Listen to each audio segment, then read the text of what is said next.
ಇದೆನದೆ ಮನವಿಟ್ಟು ದೊರೆತುದ ಪ್ರಸಾದವೆಂದುಣ್ಣು ಗೊಣಗಿಡದೆ ಧರಿಸು ಲೋಕದ ಭರವ ಪರಮಾರ್ಥವನ್ನು ಬಿಡದೆ ಹೊರಡು ಹೊರಡು ಕರೆ ಬರಲು ಅಳದೆ ಮಂಕುತಿಮ್ಮ ಅನ್ನುವ ಕವಿವಾಣಿಯನ್ನ ಸ್ಮರಿಸಿಕೊಳ್ತಾ ತಮ್ಮ ಪಾಲಿಗೆ ಬಂದಂತಹ ಎಲ್ಲ ಸೇವಾ ಕಾರ್ಯವನ್ನು ನಿಷ್ಠೆಯಿಂದ ಶ್ರದ್ಧೆಯಿಂದ ಭಕ್ತಿಯಿಂದ ನಿರ್ವಹಿಸಿದ ನನ್ನ ಆತ್ಮೀಯ ಬಂಧು ಮಿತ್ರ ಗೆಳೆಯ ಹಿತೈಷಿ ಮಲ್ಲಿಕಾರ್ಜುನ್ ಅವರ ಈ ಅಭಿನಂದನಾ ಸಮಾರಂಭದ ದಿವ್ಯ ಸಾನ್ನಿಧ್ಯವನ್ನು ವಹಿಸಿರುವಂಥವರು ಈ ನಾಡು ಕಂಡಂತಹ ಒಬ್ಬ ಮಹಾನ್ ಬಸವ ತತ್ವ ಚಿಂತಕರು, ಅನುಭಾವಿ, ಅಭಿವ್ಯಕ್ತಿಯ ಮೂಲಕ ನಮ್ಮೆಲ್ಲರಿಗೆ ಶರಣ ತತ್ವಗಳನ್ನು ಸದಾಕಾಲ ಪರಿಚಯಿಸ್ತಾ ನಮಗೆ ಮಾರ್ಗದರ್ಶನ ನೀಡುತ್ತಾ ವಿಶೇಷವಾಗಿ ನನ್ನ ವೈಯಕ್ತಿಕ ಬದುಕಿನಲ್ಲಿ ಒಂದು ವಿಶೇಷವಾದ ಮಾರ್ಗದರ್ಶಕ ಪಾತ್ರವನ್ನು ನಿರ್ವಹಿಸ್ತಾ ಬಂದಿರುವ ಬೇಲಿಮಠದ ಪರಮ ಪೂಜ್ಯರಾದ ಶ್ರೀಮನ್ ನಿರಂಜನ ಪ್ರಣವ ಸ್ವರೂಪಿ ಶಿವರುದ್ರ ಮಹಾಸ್ವಾಮಿಗಳ ಪಾದಕಮ್ಮನಿಗೆ ಅನಂತ ಪ್ರಣಾಮಗಳನ್ನು ಸಲ್ಲಿಸ್ತಾ ಈ ಸಮಾರಂಭದಲ್ಲಿ ಸೇವಾ ಸಂಪನ್ನ ಕೃತಿಯನ್ನು ಬಿಡುಗಡೆ ಮಾಡಿದಂತಹ ನಮ್ಮ ನಾಡು ರಾಷ್ಟ್ರ ಕಂಡಂತಹ ಮಹಾನ್ ಜಾನಪದ ವಚನ ಸಾಹಿತ್ಯ ವಿದ್ವಾಂಸರು, ಚಲಿಸುವ ವಿಶ್ವಕೋಶದಂತೆ ಇರುವ 87ನೆಯ ಕನ್ನಡ ಸಾಹಿತ್ಯ ಸಮ್ಮೇಳನದ ಅಖಿಲ ಭಾರತ ಕನ್ನಡ ಸಾಹಿತ್ಯ ಸಮ್ಮೇಳನದ ಸರ್ವಾಧ್ಯಕ್ಷರಾಗಿದ್ದ ಅಖಿಲ ಭಾರತ ಶರಣ ಸಾಹಿತ್ಯ ಪರಿಷತ್ತಿಗೆ ಒಂದು ಹೊಸ ಸ್ಪರ್ಶವನ್ನು ಕೊಟ್ಟಂತಹ ಹಿರಿಯರು, ನಮ್ಮ ಹಿತೈಷಿಗಳಾದ ನಾಳೆ ತಮ್ಮ ಜನ್ಮ ದಿನಾಚರಣೆಯನ್ನು ಆಚರಿಸಿಕೊಳ್ತಾ ಇರುವಂತಹ ಹಿರಿಯರಾದ ಸನ್ಮಾನ್ಯ ಗೋರು ಚನ್ನಬಸಪ್ಪನವರಲ್ಲಿ, ಹಾಗೆಯೇ ನಮ್ಮ ನಾಡು ಕಂಡಂಥ ಒಬ್ಬ ಅತ್ಯಂತ ಕ್ರಿಯಾಶೀಲ ಮಹಿಳಾ ನಾಯಕಿ, ರಾಜಕಾರಣ, ಧರ್ಮ ಮತ್ತು ಸಮಾಜ ಸೇವೆಯ ತ್ರಿವೇಣಿ ಸಂಗಮದಂತೆ ಇರುವ ಸದಾಕಾಲ ನಾನು ಹೇಳ್ತಾ ಇರ್ತೇನೆ, ನೀವು ನನ್ನ ಅಕ್ಕ ಸದಾ ಇರಬೇಕು ನನ್ನ ಪಕ್ಕ ಅಂತೇಳಿ. ಅಂತಹ ಅಕ್ಕ ಡಾಕ್ಟರ್ ಲೀಲಾದೇವಿ ಪ್ರಸಾದ್ ಅವರೇ, ನನ್ನ ಮತ್ತೊಬ್ಬ ಅತ್ಯಂತ ಆತ್ಮೀಯ ಬಂಧು, ಸ್ನೇಹಿತರು, ಹಿತೈಷಿಗಳು, ಮಾರ್ಗದರ್ಶಕರು ಆದಂತಹ ನಾಡಿನ ಹಿರಿಯ ಸಾಹಿತಿಗಳು, ಉದ್ಯಮಿಗಳು, ಅವ್ರನ್ನ ಏನಂತ ಬಣ್ಣಿಸಬೇಕು ಅಂತ ನನಗೆ ಅರ್ಥ ಆಗ್ತಾ ಇಲ್ಲ. ಅಂತಹ ಸರ್ವಾಂಗೀಣ ಕ್ಷೇತ್ರದ ಸಾಧಕರು ನನ್ನ ಆತ್ಮೀಯ ಅಣ್ಣ ನಾಡೋಜ ಷಡಕ್ಷರಿಯವರು, ಅವರಿಗೆ ನನ್ನ ಅಭಿನಂದನೆಯನ್ನು ಸಲ್ಲಿಸ್ತಾ, ಈಗಾಗಲೇ ನಿರೂಪಕಿ ಹೇಳಿದಾಗೆ ಕನ್ನಡ ನಾಡಿನ ಮದರ್ ತೆರೇಸಾ ಅನ್ನುವ ಅಭಿನಾಮವನ್ನು ಹೊತ್ತಿರತಕ್ಕಂಥವರು ನಮ್ಮೆಲ್ಲರ ಹಿರಿಯ ಅಕ್ಕನಾದಂತಹ ಶ್ರೀಮತಿ ಸುಶೀಲಮ್ಮನವರು. ಅವರಿಗೀಗ ಪದ್ಮಶ್ರೀ ಪ್ರಶಸ್ತಿ ಬಂದಿದೆ. ತಮಗೆಲ್ಲ ಗೊತ್ತಿರಬೇಕು, ಸುಮಾರು 4 ರಾಷ್ಟ್ರಪತಿಗಳಿಂದ ರಾಷ್ಟ್ರಮಟ್ಟದ ಸೇವಾ ಪ್ರಶಸ್ತಿಯನ್ನು ಪಡೆದಂತಹ ನಾಡಿನ ಏಕೈಕ ಮಹಿಳೆ ಅಂದರೆ ನಮ್ಮ ಸುಶೀಲಮ್ಮ. ಅವರಿಗೆ ಭಾರತ ಸರ್ಕಾರದ ಪದ್ಮ ಪ್ರಶಸ್ತಿ ಬಂದಿದೆ, ಪದ್ಮಶ್ರೀ ಪ್ರಶಸ್ತಿ ಬಂದಿದೆ. ಅವರಿಗೆ ನನ್ನ ಹೃತ್ಪೂರ್ವಕ ಅಭಿನಂದನೆಯನ್ನು ಸಲ್ಲಿಸ್ತಾ, ಗೆಳೆಯರಾದ ರೂಪಸಪ್ಪನವರು ಒಂದು ರೀತಿಯ ಕನ್ನಡದ ಹೋರಾಟಗಾರರು. ಅವರು ವೈದ್ಯಕೀಯ ಸೇವೆಗೆ ಸೇರಿದ್ರು, ಬಹಳ ಜನಕ್ಕೆ ಗೊತ್ತಿಲ್ಲ ಅಂತ ಕಾಣುತ್ತೆ.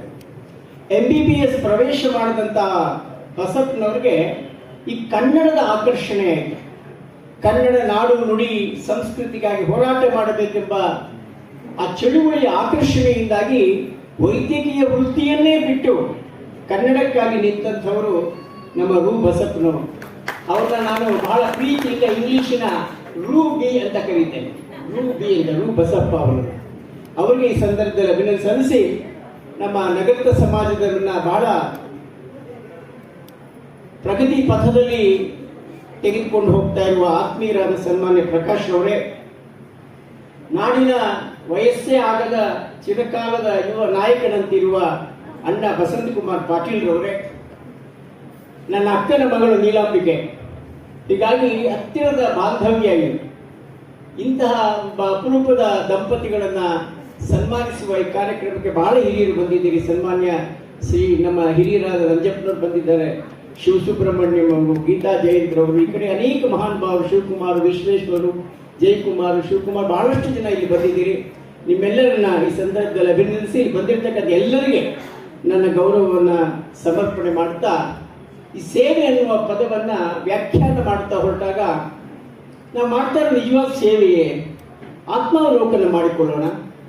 ನಿಜವಾದ ಅರ್ಥದಲ್ಲಿ ಸೇವೆ ಎನ್ನುವ ಪರಿಕಲ್ಪನೆಯ ಸಂಕೇತ ಕೇವಲ ಪ್ರಕೃತಿಯಲ್ಲಿ ಮಾತ್ರ. ಪ್ರಕೃತಿ ಅಲ್ಲದೆ ಇರತಕ್ಕಂಥ ಎಲ್ಲ ಚರಾಚರ ವಸ್ತುಗಳು, ವ್ಯಕ್ತಿಗಳು ನಾವು ಮಾಡ್ತಾ ಇರುವುದು ಒಂದು ಅಂಶದ ಸೇವೆ ಅಂತಲೇ ಭಾವಿಸಬಹುದೇ ವಿನಃ ಸಂಪೂರ್ಣವಾಗಿ ಸೇವೆಯಲ್ಲ. ಉದಾಹರಣೆಗೆ ಗೌರ್ಮೆಂಟ್ ಸರ್ವಿಸ್ ಅಂತ ಕರೀತೇವೆ. ನಾನು ಒಬ್ಬ ಗೌರ್ಮೆಂಟ್ ಸರ್ವೆಂಟ್ ಆಗಿದ್ದು, ಆ ಗೌರ್ಮೆಂಟ್ ಸರ್ವಿಸ್ ಅಂತ ಕರಿಬಹುದೇ? ಕರೀಲಿಕ್ಕೆ ಸಾಧ್ಯತೆ ಇದೆಯೇ? ಇಲ್ಲ. ನನ್ನ ದೃಷ್ಟಿ ನೈತಿಕ ಹಿನ್ನೆಲೆಯಲ್ಲಿ. ಕಾರಣ, ನಾವು ಸಂಬಳವನ್ನು ತೆಗೆದುಕೊಳ್ತೇವೆ, ಅನೇಕ ರೀತಿಯ ಸವಲತ್ತುಗಳನ್ನು ತೆಗೆದುಕೊಳ್ತೇವೆ. ಅಲ್ಲಿ ಸರ್ವಿಸ್ ಕಾಂಪೊನೆಂಟ್ ಇದೆಯಲ್ಲ, ಅದು ಇಟ್ ಈಸ್ ಮಿಸ್ಸಿಂಗ್ ಅಂತ ನನ್ನ ಅಭಿಪ್ರಾಯ. ಯಾರು ಬಸವಣ್ಣನವರ ಚಿಂತನೆಯ ಆಡಳಿತವನ್ನು ನೀಡುತ್ತಾರೋ ಅವರು ಸರ್ವೀಸಿನ ಒಂದು ಕಲ್ಪನೆಗೆ ಸಾಕಾರವಾಗಿರ್ತಾರೆ. ಯಾಕೆಂದರೆ ಬಸವಣ್ಣ ಹೇಳ್ತಾರೆ ನೋಡಿ, ಏನಿ ಬಂದಿರಿ ಹದುಳವಿದ್ದೀರಿ ಎಂದರೆ ನಿಮ್ಮ ಮೈಸಿರಿ ಹಾರಿ ಹೋಗುವುದೇ, ಕುಳ್ಳಿರಿ ಎಂದರೆ ನೆಲ ಕುಳಿ ಹೋಗುವುದು ಎನ್ನುವಂತಹ ಸ್ಪಂದನೆಯ ಸಂವೇದನಾತ್ಮಕವಾದ, ನಿರ್ಲಿಪ್ತವಾದ, ನಿಸ್ವಾರ್ಥವಾದ ಒಂದು ಸೇವೆಯನ್ನು ಯಾರು ಮಾಡ್ತಾರೆ ಅವರು ನಿಜವಾದ ಸಮಾಜ ಸೇವಕರು. ಅಲ್ಪ ಸ್ವಲ್ಪ ಸಮಾಜ ಸೇವೆಯನ್ನು ನಾವು ಮಾಡ್ತಾ ಬಂದಿದ್ದೇವೆ. ಸನ್ಮಾನ್ಯ ಮಲ್ಲಿಕಾರ್ಜುನ ಅವರು ಸಹ ತಾವು ಮಾಡ್ತಾ ಇರುವ ಸೇವೆ ಒಂದು ಅಲ್ಪ ಸೇವೆ ಎನ್ನುವ ಭಾವನೆ, ನನಗಿಂತ ಕಿರಿಯರ ಭಾವನೆಯಿಂದ ಎಲ್ಲ ಸಂಘ ಸಂಸ್ಥೆಗಳ ಅಧ್ಯಕ್ಷರಾಗದೇ ಇರ್ಬೋದು, ಪದಾಧಿಕಾರಿಗಳಾಗಿಯೋ, ಕಾರ್ಯದರ್ಶಿಯಾಗಿಯೋ, ಕೋಶಾಧಿಕಾರಿಯಾಗಿಯೋ ತಮ್ಮ ಅಮೂಲ್ಯ ಸೇವೆಯನ್ನು ಸಲ್ಲಿಸಿದ್ದಾರೆ. ಸೇವೆಯ ಒಂದು ಅಂಶ ಅವರ ಬದುಕಿನ ಪಯಣದಲ್ಲಿ, ಪಥದಲ್ಲಿ ಹಾಸುಹೊಕ್ಕಾಗಿದೆ. ಜೇಡ ದಾಸಿಮಯ್ಯನವರು ಹೇಳ್ತಾರೆ, ಇಳೆ ನಿಮ್ಮ ದಾನ, ಬೆಳೆ ನಿಮ್ಮ ದಾನ, ಸುಳಿದು ಸೂಸುವ ಗಾಳಿ ನಿಮ್ಮ ದಾನ, ನಿಮ್ಮ ದಾನವನ್ನುಂಡು ಅನ್ಯರ ಪಗೊಳ್ಳುವ ಕುಂದಿಗಳ ನೀನೆಂಬೆ ಕಾಣ ರಾಮನಾಥ. ಎಂತ ಅದ್ಭುತವಾದಂತಹ ಕವನ. ಅದನ್ನೇ DVG ಅವರು ಹೇಳ್ತಾರೆ, ಇಳಿಯಿಂದ ಮೊಳಕೆಯೊಗೆ ಒಂದು ತಮಟೆಗಳಿಲ್ಲ, ಫಲಮಾವು ಒಂದು ತುತ್ತೂರಿ ದನಿ ಇಲ್ಲ, ಬೆಳಕೀವ ಸೂರ್ಯ ಚಂದ್ರರೊಂದು ಸದ್ದಿಲ್ಲ, ಹೊಲಿನಿನ ತುಟಿಗಳನ್ನು ಮಂಕುತಿಮ್ಮ. ಅಭಿನಂದನಾ ಸಮಾರಂಭಗಳು ನಮಗೆ ಒಂದು ರೀತಿಯಲ್ಲಿ ಸ್ಫೂರ್ತಿಯನ್ನು ಕೊಡೋದ್ರ ಜೊತೆಗೆ ನಾವು ಮಾಡಬೇಕಾದ ಕೆಲಸದ ಎಚ್ಚರಿಕೆಯ ಗಂಟೆಯೂ ಸಹ ಬಾರಿಸುತ್ತೆ. ಕವಿ ಎಷ್ಟು ಸೊಗಸಾಗಿ ಹೇಳ್ತಾರೆ ನೋಡಿ, ಇಳೆಯಿಂದ ಮೊಳಕೆಯೊಗೆ ಒಂದು ತಮಟೆಗಳಿಲ್ಲ. ಆ ಭೂಮಿಯ ಒಳಗೆ ನಾವು ಬಹಳ ಉದಾಸೀನವಾಗಿಯೋ ಪ್ರೀತಿಯಿಂದಲೋ ಬಿಸಾಕಿದಂಥ ಒಂದು ಬೀಜವನ್ನ ಆ ಭೂತಾಯಿ ತನ್ನ ಗರ್ಭದಲ್ಲಿ ಇಟ್ಟುಕೊಂಡು ಪ್ರೀತಿಯಿಂದ ಪೋಷಣೆ ಮಾಡಿ ಅದರಿಂದ ಒಂದು ಸಸಿ ಹೊರಬರುತ್ತೆ, ಸಸಿ ಮರವಾಗುತ್ತೆ, ಹೂ ಬಿಡುತ್ತೆ, ಹಣ್ಣು ಬಿಡುತ್ತೆ, ಎಲ್ಲಿಯೂ ಶಬ್ದವಿಲ್ಲ. ಇಳೆಯಿಂದ ಮೊಳಕೆಯೊಗೆ ಬಂದು ತಮಟೆಗಳಿಲ್ಲ, ಯಾವುದೇ ಶಬ್ದ ಇಲ್ಲ. ಫಲಮಾವು ಒಂದು ತುತ್ತೂರಿ ದನಿಯಿಲ್ಲ. ನೀವೆಲ್ಲೋ ಒಂದು ಕಡೆ ನಿಮ್ಮ ತೋಟದಲ್ಲೋ ಮನೆ ಅಂಗಳದಲ್ಲಿಯೋ ಒಂದು ಗಿಡ ಹಾಕಿದ್ರೆ ಆ ಗಿಡ ನೋಡ್ತಾ ನೋಡ್ತಾ ಎತ್ತರಕ್ಕೆ ಬೆಳೆದು ಹಣ್ಣು ಕೊಡುತ್ತೆ, ಹೂ ಕೊಡುತ್ತೆ, ಒಂದು ನಿಸ್ವಾರ್ಥವಾದಂತಹ ಫಲವನ್ನು ನಮಗೆ ಕೊಡುತ್ತೆ. ಆ ಯಾವುದೇ ಶಬ್ದ ಮಾಡೋದಿಲ್ಲ. ಒಂದು ವೇಳೆ ನಾವು ಮನೆ ಒಳಗಿದ್ರೆ ನಾನೀಗ ಕಾಯಿ ಆಗ್ತಾ ಇದ್ದೇನೆ, ಹೂ ಆಗ್ತಾ ಇದ್ದೇನೆ, ಹಣ್ಣಾಗ್ತಾ ಇದ್ದೇನೆ ಅಂತ ಚಪ್ಪಾಳೆ ತಟ್ಟಿ ತನ್ನ ಆರ್ಭಟವನ್ನು ತೋರಿಸ್ಕೊಳ್ಳೋದಿಲ್ಲ. ಇಡೆಯಿಂದ ಮೊಳಕೆ ಒಂದು ತಮಟೆಗಳಿಲ್ಲ, ಫಲಮಾವು ಒಂದು ತುತ್ತೂರಿ ದನಿಯಿಲ್ಲ, ಬೆಳಕೀವ ಸೂರ್ಯ ಚಂದ್ರನೊಂದು ಸದ್ದಿಲ್ಲ. ಬೆಳಗ್ಗೆ ಬಹಳ ಸರಿಯಾದ ಸಮಯಕ್ಕೆ ಸೂರ್ಯ ಬಂದು ಬೆಳಕನ್ನು ಕೊಡ್ತಾನೆ. ಆ ಬೆಳಕನ್ನ ನಾವೆಲ್ಲ ಅನುಭವಿಸಿದ ಸಂದರ್ಭದಲ್ಲಿ ರಾತ್ರಿಯಾಗಿ ಗಾಢಾಂಧಕಾರವನ್ನು ಪರಿಹಾರ ಮಾಡಲಿಕ್ಕೆ ಚಂದ್ರ ಬರ್ತಾನೆ. ತನ್ನ ಟೈಮ್ ಸರಿಯಾಗಿ ಚಂದ್ರ ಬರ್ತಾನೆ, ಟೈಮ್ ಸರಿಯಾಗಿ ಸೂರ್ಯ ಬರ್ತಾನೆ. ಯಾವತ್ತಾದ್ರೂ ಸೂರ್ಯ ನನಗೆ ಬಹಳ ಬಿಸಿಲಾಗಿದೆ, ತೊಂದರೆ ಆಗಿದೆ, ಚಂದ್ರ ನನ್ನ ಪರವಾಗಿ ನೀನೇ ಅಡಿಷನಲ್ ಡ್ಯೂಟಿ ಹಾಕೋ ಅಂತೇಳಿ ಚಂದ್ರನಿಗೆ ಏನಾದ್ರು ಸೂರ್ಯ ಹೇಳಿದ್ದರೆ, ಅಥವಾ ಸೂರ್ಯ ಅದೇ ರೀತಿ ಚಂದ್ರ ದಿನಾನ ನೈಟ್ ಡ್ಯೂಟಿನಪ್ಪ, ನನಗೆ ಹೆಂಡತಿ ಮಕ್ಕಳಿದ್ದಾರೆ, ನನಗೊಂದು ದಿವಸ ಡೇ ಡ್ಯೂಟಿ ಕೊಡು, ನೀನು ಸ್ವಲ್ಪ ನೈಟ್ ಡ್ಯೂಟಿ ನೀನು ಮಾಡುವಂಥ ಸೂರ್ಯನಿಗೆ ಚಂದ್ರ ಹೇಳಿದಿದ್ರೆ ಈ ಪ್ರಕೃತಿಯಲ್ಲಿ ಏನಾಗುತ್ತಾ ಇತ್ತು? ಬೆಳಕೀವ ಸೂರ್ಯ ಚಂದ್ರನೊಂದು ಸದ್ದಿಲ್ಲ, ಹೊಲಿ ನಿನ್ನ ತುಟಿಗಳನ್ನು. ನಾವು ಮಾಡ್ತಾ ಇರುವಂಥ ಸೇವೆ ಅದು ಒಂದೆಲ್ಲೋ ಒಂದು ರೀತಿಯ ಸ್ವಾರ್ಥದ ಸೋಂಕಿದ್ರೆ ಅದು ಸೇವೆ ಆಗೋದಿಲ್ಲ. ನಾನು ಈ ಸಂದರ್ಭದಲ್ಲಿ DVG ಅವರ ಕವನವನ್ನು ತಮ್ಮ ಮುಂದೆ ನನ್ನ ಮಾತನ್ನು ಮುಗಿಸಲಿಕ್ಕೆ ಪ್ರಯತ್ನ ಪಡ್ತೇನೆ. ಪೂಜ್ಯ ಶ್ರೀಗಳ ಆಶೀರ್ವಾದ ಇದೆ. ಬಹಳ ಸೊಗಸಾದ ಕವನವನ್ನು ನಮ್ಮ ಮಕ್ಕಳಿಗೆ ವಚನಗಳ ಜೊತೆಗೆ ಇಂತಹ ಕವನಗಳನ್ನು ನಾವು ಹೇಳಿಕೊಡಬೇಕು. ವನಸುಮದೊಳೆನ್ನ ಜೀವನವು ವಿಕಸಿಸುವಂತೆ ಮನವನ್ನು ಅನುಗುಣಿಸುವ ಗುರುವೇ ಹೇ ದೇವ. ಎಂಥ ಅದ್ಭುತವಾದಂಥ ಪ್ರಾರ್ಥನೆ. DVG ಅವರು ಹೇಳ್ತಾರೆ, ವನಸುಮದಲ್ಲಿ, ಒಂದು ಹೂದೋಟದಲ್ಲಿ ಯಾವ ರೀತಿ ಸುಮ ಅರಳಿ ವಿಕಸಿಸಿ ತನ್ನ ಸೌರಭವನ್ನು ಬೀರುತ್ತೋ ಹಾಗೆ ನನ್ನ ಜೀವನ ಪ್ರಕಾಶಗೊಳ್ಳುವಂತೆ ಮಾಡು. ನನ್ನ ಜೀವನದಿಂದ ಪರಿಮಳ ಬೀರಿ ಸೇವೆಯ ದೃಷ್ಟಿಯಲ್ಲೋ ಅಥವಾ ಕರ್ತವ್ಯದ ದೃಷ್ಟಿಯಲ್ಲೋ ಆ ಪರಿಮಳ ಬೀರಿ ನನ್ನ ಜೀವನ ಸಾರ್ಥಕ ಆಗುವಂತೆ ಮಾಡು. ಮನಸ್ಸುಮದೊಳೆ ನನ್ನ ಜೀವನವು ವಿಕಸಿಸುವಂತೆ ಮನವನ್ನು ಅನುಗುಣಿಸು ಗುರುವೇ ಹೇ ದೇವ. ಜಗಕ್ಕೆ ಸಂತಸವ ನೀವ ಘನನು ನಾನೆಂದೆಂಬ ಎಣಿಕೆ ತೋರದೆ ಜಗದ ಪೊಗಳಿಕೆಗೆ ಬಾಯಿ ಬಿಡದೆ. ಎಂತ ಅದ್ಭುತವಾದಂಥ ಮಾತು. ಎಲ್ಲೋ ಬಿರಿಯುವಂಥ ಹೂವು ಎಂದೂ ಸಹ ನಾನು ಪರಿಮಳ ಬೀರ್ತಾ ಇದೆ ಅಂತ ಹೇಳ್ಕೊಳ್ಳೋದಿಲ್ಲ. ಬಹಳ ನಿಶ್ಶಬ್ದದಿಂದ ನಿರ್ಮಲವಾದ ರೀತಿಯಲ್ಲಿ ಅದು ಬೆಳೆದು ನಮಗೆ ಪರಿಮಳವನ್ನು ಕೊಡುತ್ತೆ. ಈ ಜಗಕ್ಕೆ ಸಂತಸ ಕೊಡ್ತಕ್ಕಂಥವ್ರು ನಾನು, ಜಗವನ್ನು ಉದ್ಧಾರ ಮಾಡತಕ್ಕಂಥವ್ರು ನಾನು ಅನ್ನೋ ಭ್ರಮೆ ನಿನಗೆ ಬೇಡ. ಜಗಕ್ಕೆ ಸಂತಸವೀವ ಘನನು ನಾನೆಂದೆಂಬ ಎಣಿಕೆ ತೋರದೆ ಜಗದ ಹೊಗಳಿಕೆಗೆ ಬಾಯಿ ಬಿಡದೆ. ನಾವೆಲ್ಲ ಹೊಗಳಿಕೆಗೆ ಬಾಯಿ ಬಿಡುತ್ತೇವೆ. ನನ್ನನ್ನು ಸೇರಿಕೊಂಡಂತೆ ಯಾರೂ ಸಹಜಕ್ಕೆ ಹೊರತಲ್ಲ. ಹೊಗಳಿಕೆ ಅನ್ನುವಂಥ ಅಷ್ಟು ದೊಡ್ಡ ಪ್ರಖರವಾದಂತಹ ಒಂದು ಅಸ್ತ್ರ ಅದು. ಅದನ್ನೇ ಕವಿ ಹೇಳ್ತಾನೆ, ಅನ್ನದಾತುರಕ್ಕಿಂತ ಚಿನ್ನದಾತುರ ತೀಕ್ಷ್ಣ, ಚಿನ್ನದಾತುರಕ್ಕಿಂತ ಹೆಣ್ಣು ಗಂಡಲು ಈ ಮನ್ನಣೆಯ ದಾಹ ಎಲ್ಲಕ್ಕೂ ತೀಕ್ಷ್ಣತಮ ತಿನ್ನುವುದಾತ್ಮವನ್ನೇ ಮಂಕುತಿಮ್ಮ. ಮತ್ತೆ ಹೇಳ್ತಾರೆ, ಕಾನನದಿ ಮಲ್ಲಿಗೆಯು ಮೌನದಿ ಬಿರಿದು ನಿಜ ಸೌರಭವ ಸೂಸಿ ನಲವಿಂದ ತಾನೆಲೆಯ ಪಿಂತಿರಿದು ದೀನತೆಯ ತೋರಿ ಅಭಿಮಾನವನ್ನು ತೊರೆದು ಕೃತಕೃತ್ಯತೆಯ ಪಡೆಯುವಂತೆ. ನೋಡಿ, ಕಾನದ ಅರಣ್ಯದಲ್ಲಿ ಒಂದು ಮಲ್ಲಿಗೆ ಮೌನದಿಂದ ಬಿರಿಯುತ್ತೆ. ಮೌನದಿಂದ ಬಿರಿದು ನಿಜ ಸೌರಭವನ್ನು ಸೂಸುತ್ತೆ. ಎಲ್ಲಿರುತ್ತೆ ಆ ಮಲ್ಲಿಗೆ ಹೂವು? ಯಾವುದೋ ಒಂದು ಎಲೆಯ ಹಿಂದೆ ಇರುತ್ತೆ. ತಾನೆಲೆಯ ಪಿಂತಿರಿದು ಎಲೆಯ ಹಿಂದೆ ಇದ್ದು ಅದೃಶ್ಯವಾಗಿ ಯಾರೂ ಕಾಣದೇ ಇರತಕ್ಕಂಥ ಆ ಹೂವು ಆ ಎಲೆಯ ಹಿಂದೆ ಇದ್ರೂ ಸಹ ಆ ಪರಿಮಳವನ್ನು ಬೀರುವಂತೆ ನನ್ನ ಬದುಕನ್ನು ಸಾರ್ಥಕ ಮಾಡುವಂತೆ ಮಾಡುತ್ತದೆ. ಉಪಕಾರಿ ನಾರು ಎನ್ನುಪಕೃತಿ ಜಗತ್ತೆಂಬ. ನನ್ನಿಂದಲೇ ಈ ಸಮಾಜ, ನನ್ನಿಂದಲೇ ಎಲ್ಲರೂ ಈ ಸಮಾಜದಲ್ಲಿ ಇರ್ತಕ್ಕಂಥದ್ದು ಅನ್ನುವಂಥ ಗರ್ವವನ್ನು, ಅಹಂಕಾರವನ್ನು ಬಿಟ್ಟು ಉಪಕಾರಿ ನಾನು ಎನ್ನುಪಕೃತಿ ಜಗತ್ತೆಂಬ ವಿಪರೀತ ಮತಿಯನ್ನುಳಿದು, ಅಳಿದು ಅಂತ ಅದರ ಆಗೋದು ಉಳಿದು, ವಿಪುಲಾಶ್ರಯವ ನೀವ ಸುಫಲ ಸುಮಭಾರಿತ ಬಾಧಪದಂತೆ, ಅಂದರೆ ಮರದಂತೆ. ನಾನು ಉಪಕಾರಿ ಎನ್ನುವ ಕಲ್ಪನೆ ನಿನ್ನಲ್ಲಿ ಬೇಡ. ನೀನು ಯಾರು ಉಪಕಾರ ಮಾಡಲಿಕ್ಕೆ? ಜಗತ್ತು, ಈ ಪ್ರಪಂಚ ಎಲ್ಲವೂ ಪ್ರಪಂಚ ಈ ಪ್ರಕೃತಿ ಕೊಟ್ಟಿರುವಂಥದ್ದು. ನಾವು ಸೃಷ್ಟಿ ಮಾಡೋದು ಏನು? ಒಂದು ಅನ್ನದ ಅಗಲನ್ನು ಸೃಷ್ಟಿ ಮಾಡಲಿಕ್ಕೆ ಸಾಧ್ಯವಿಲ್ಲ. ಒಂದು ಹೂವನ್ನು ಸೃಷ್ಟಿ ಮಾಡಲಿಕ್ಕೆ ಸಾಧ್ಯ. ಪ್ಲಾಸ್ಟಿಕ್ ಹೂವನ್ನು ಮಾಡ್ತೇವೆ. ಪ್ಲಾಸ್ಟಿಕ್ ಹೂವು, ಅದರಲ್ಲಿ ಯಾವುದೇ ಸ್ಪರ್ಶಾನಂದ ಇರೋದಿಲ್ಲ, ಸುಮಧುರವಾದ ಸುಮರ ಪರಿಮಳವೂ ಇರೋದಿಲ್ಲ. ಹಾಗಾಗಿ ಈ ವಿಪುಲಾಶ್ರಯವನ್ನು ಇರುವ ಬಾಲಕ ಒಂದು ಮರ, ವೃಕ್ಷ, ಕಲ್ಪ ವೃಕ್ಷ ಎಷ್ಟು ರೀತಿಯ ಪ್ರಯೋಜನವನ್ನು ಈ ಜಗತ್ತಿಗೆ ಕೊಡುತ್ತೆ. ಆ ರೀತಿಯಲ್ಲಿ ನನ್ನ ಅನುಗೊಳಿಸುತ್ತದೆ. ವನಸುಮದೊಳೆಯನ್ನ ಜೀವನ ವಿಕಸಿಸುವಂತೆ ಮಾಡುವ ಕವಿವಾಣಿಯನ್ನು ಸ್ಮರಿಸ್ಕೊಳ್ತಾ, ಮಲ್ಲಿಕಾರ್ಜುನ ಅವ್ರದ್ದು ನಂದು ಬಹಳಷ್ಟು ದೀರ್ಘಕಾಲದ ನಂಟು, ಅದು ಈಗಲೂ ಉಂಟು. ಅವರ ಹತ್ರ ಇದೆ ಅವರ ಹತ್ರ ಇದೆ ಗಂಟು. ಈ ಮಲ್ಲಿಕಾರ್ಜುನ ಅವರು ವ್ಯಾವಹಾರಿಕವಾಗಿ ಬಹಳ ನಿಪುಣರು. ಅವರು ಫೈನಾನ್ಸ್ ಕಾರ್ಪೊರೇಷನ್ನಿಂದ ಪ್ರಾರಂಭ ಆಯಿತು. ಶಿವಶಕ್ತಿ ಫೈನಾನ್ಸ್ ಅಂತ ಪ್ರಾರಂಭ ಮಾಡಿದ್ರು. ಮತ್ತು ಶಿವಾನಂದ ಫೈನಾನ್ಸ್ನಲ್ಲಿ ನಮ್ಮ ಚಂದ್ರಶೇಖರ್ ಅವರು, HS ರಾಜನ್ ಅವರು, ಬಸಪ್ಪನವರು, ಬಸಪ್ಪನವರು ಇದ್ದಂತಹ ಒಂದು ಫೈನಾನ್ಸ್ ಕಂಪನಿಗೆ ಒಬ್ಬ ಸಾಮಾನ್ಯ ನೌಕರನಾಗಿ ಸೇರಿದಂಥವರು.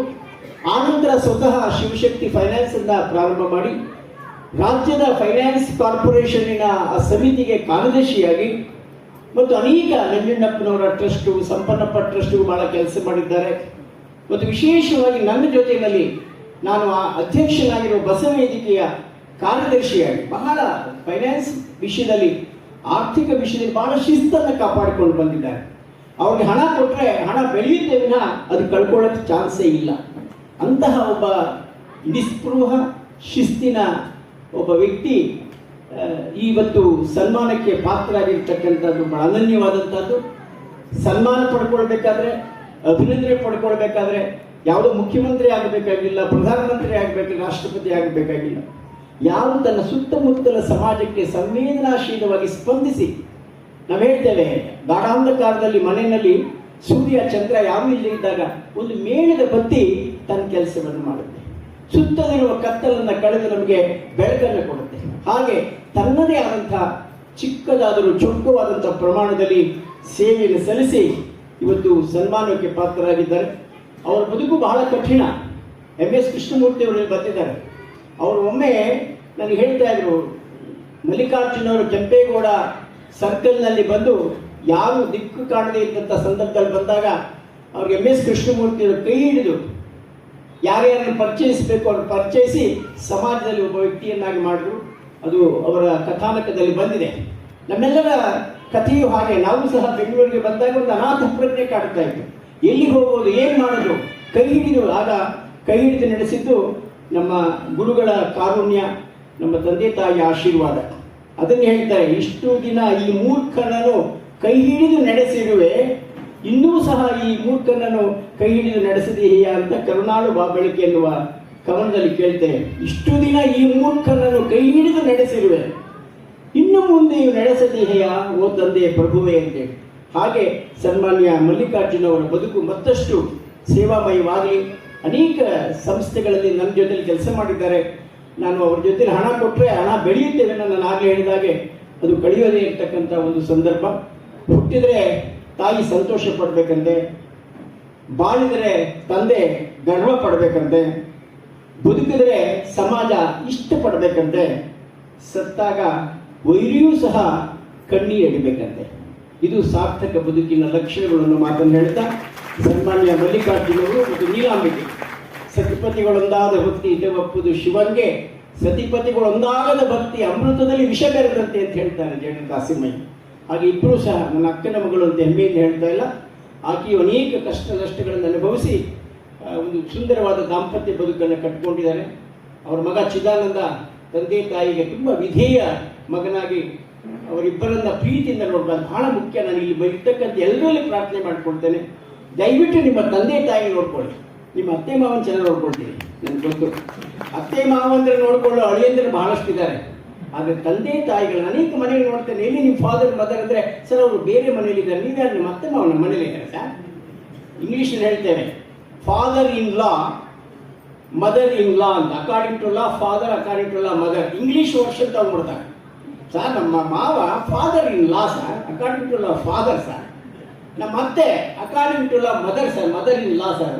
ಹಾಗಾಗಿ ನಿಮ್ಮೆಲ್ಲ ಪ್ರಾರ್ಥನೆ ಮಾಡ್ಕೊಂಡು ಚಿದಾನಂದನ ರೀತಿಯಲ್ಲಿ ನಮ್ಮೆಲ್ಲರ ಆತ್ಮೀಯ ನಿಮ್ಮೆಲ್ಲರ ಮಕ್ಕಳು ಯಾವ ರೀತಿ ಚೆನ್ನಾಗಿ ನೋಡ್ಕೊಳ್ತಾ ಇದ್ದಾರೆ ಅಂತ ನನಗೆ ಭರವಸೆ ಇದೆ. ಆ ಹಿನ್ನೆಲೆಯಲ್ಲಿ ದಯವಿಟ್ಟು ತಂದೆ ತಾಯಿ ನೋಡ್ಕೊಳ್ಳುವಂಥ ಮಕ್ಕಳು ಹುಟ್ಟಬೇಕು. ಅದೇ ಮಾನವ ಲೋಕಕ್ಕೆ ಮಾಡುವ ದೊಡ್ಡ ಸೇವೆ ಅನ್ನೋ ಮಾತನ್ನು ಹೇಳ್ತಾ ಮತ್ತೊಮ್ಮೆ ನಾನು ಮಲ್ಲಿಕಾರ್ಜುನ್ ದಂಪತಿಗಳಿಗೆ ಅಭಿನಂದಿಸಿ ನನ್ನ ಮಾತು ಮುಗಿಸ್ತೇನೆ. ನಮಸ್ಕಾರ.